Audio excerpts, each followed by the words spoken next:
দেখো বন্ধুরা, এই রান্না করছি, মটর করব, চানা মটর, ডিম দিয়ে করব। আদা রসুন পেঁয়াজ যা দেওয়ার এখানে বেটে নিচ্ছি। ডিম ভেজে নিয়েছি, মটরটা সেদ্ধ করে নিয়েছি, চানা মটরটা। আর এখানে তো মশলা করছি, আদা রসুন পেঁয়াজ। এখন এটা দেবো গোলমরিচ, একটু চিনি, নুন, হলুদ, জিরে যা দেওয়ার সব এখানে দিয়ে দেবো। একটু জল দিয়ে দেবো।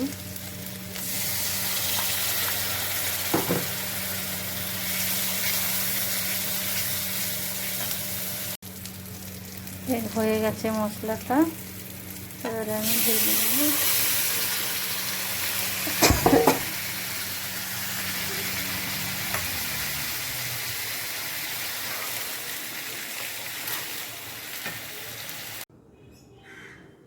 দেখো এক চানা মটর কেমন হলো বন্ধুরা, বলো। ঠিক আছে, আমার মতন বানিয়ে খেয়ে দেখো একবার, খুব ভালো লাগবে।